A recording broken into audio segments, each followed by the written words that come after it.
Olá pessoal, vou falar hoje sobre um dos temas que a gente está fazendo postagens no Instagram sobre o mês de prevenção, né, de alerta, de conscientização das doenças vasculares, o agosto azul vermelho. Hoje eu vou falar, pessoal, da alimentação que é o pilar de tudo, certo? Como diria aquele antigo ditado, o peixe morre pela boca. Então, a gente tem que saber o que come, a qualidade do nosso alimento, algumas características dele, pensando em até na prevenção de doenças como diabetes, principalmente, certo? Hipertensão também. Então, assim, são as duas maiores doenças que vão influenciar na parte cardiovascular, levando a infarto, levando a desenvolvimento do diabetes tipo 2, levando a doença arterial periférica, com consequente amputação de membros inferiores, levando ao AVC, né, o acidente vascular cerebral. Então, a gente vê que uma má alimentação, né, maus hábitos de vida, sedentarismo, são responsáveis por muitas das doenças que afetam a população mundial.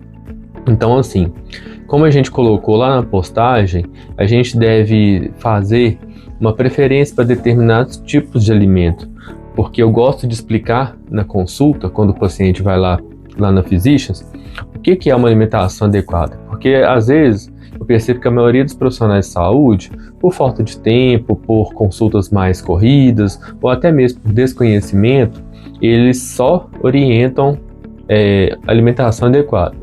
Mas o que é alimentação adequada? A alimentação adequada, pessoal, é aquela que não segue as diretrizes atualmente da nutrição. Por quê? Porque as diretrizes atuais da nutrição, elas falam como se fosse bom para todo mundo colocar mais carboidratos numa refeição. No almoço, por exemplo, você colocar entre 60% no mínimo no seu prato de carboidratos. Isso para um diabético tipo 2 ou uma pessoa que está numa pré-diabetes, enfim, ela não está com sua glicemia controlada, é um péssimo prato, uma péssima escolha. Então, assim, às vezes a pessoa está tomando já remédio para diabetes oral, já está aplicando insulina subcutânea e só está aumentando dose. O que está acontecendo? Às vezes é má alimentação, na maioria das vezes. A pessoa, ela toma as doses do medicamento, ela não come grande quantidade de alimento, porém os alimentos que ela come são inadequados para a situação dela, certo? Fazendo uso de alimentos com alto índice glicêmico, carboidratos de baixa qualidade, alimentos de baixo índice nutricional também.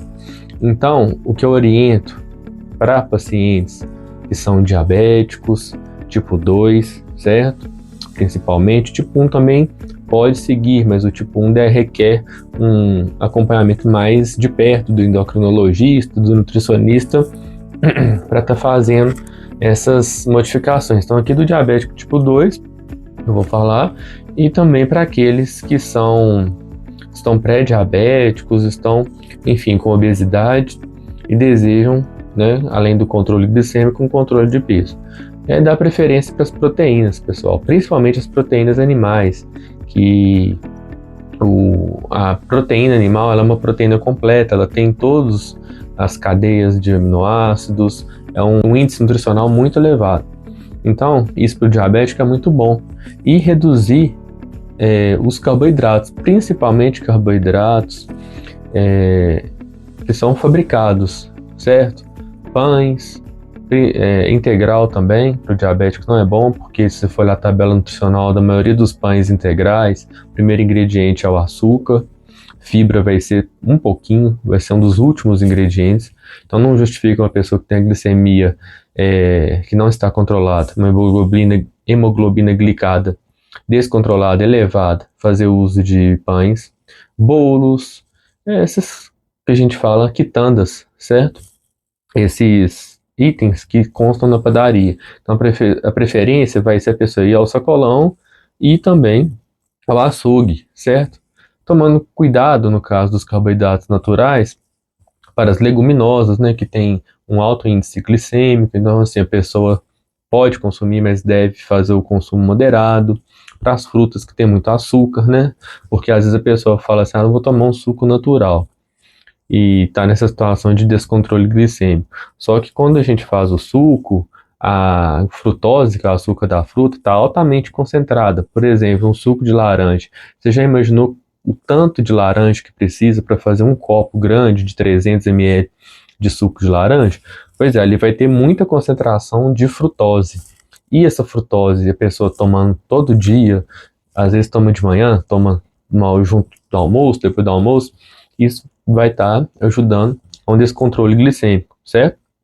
Então, dá preferência para bebidas que são zero açúcar, para controle da glicemia, evitar refrigerantes, se possível, dá preferência para água mesmo, hidratar bem. Pode tomar o suco natural, mas igual eu falei, faça o uso moderado do suco, principalmente se a sua glicose, sua glicemia está descontrolada, certo? E os carboidratos, dá preferência para os naturais, certo? Reduzir os consumos de carboidratos industriais, tá? E uma coisa que eu oriento, que eu até coloquei lá no post, é a suplementação.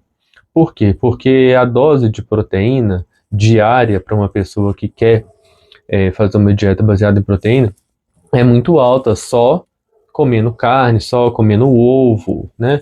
Então, assim, a pessoa não consegue fazer a carga dela proteica diária, ou fica muito difícil, porque a proteína dá muita saciedade, ao contrário dos carboidratos, que não dão muita saciedade, ao longo do dia.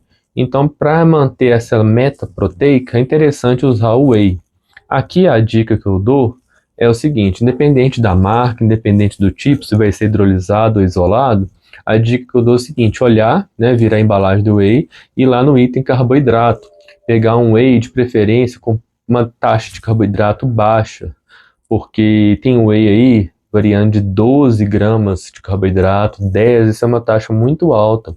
Preferir aqueles que têm abaixo de 5, que é uma taxa máxima aceitável, certo? E uma carga de proteína de pelo menos 20 gramas naquele scoopzinho, né, que é a porção, que é uma porção deles, né, e aí varia de fabricante para fabricante. Tem fabricantes que o scoop é menor, vou falar para você usar 2 scoops, certo? E tem fabricante que tem um scoop maior, que vai falar para você usar apenas um scoop em cada porção, tá? É essa suplementação que eu falei. O whey serve para todo mundo? Não, pessoal, não serve para todo mundo. Nós estamos falando aqui dos diabéticos que descompensados, das pessoas obesas que querem emagrecer, das pessoas que querem reduzir o carboidrato e querem fazer da proteína o item principal da sua dieta. De modo geral, sendo adulto, a partir, né, de 18 anos, o whey pode ser usado sim. Mas assim, não é melhor do que uma proteína animal, mas serve para suplementar. Então aqui, o que eu quero que fica de mensagem é o seguinte: o whey é um suplemento, né? De preferência proteínas naturais, animais, ovos, carnes, certo? Proteínas vegetais também, tá? É importante a proteína natural, o whey para suplementar. E outra questão que eu levantei lá, pessoal, é reduzir o consumo de álcool, certo?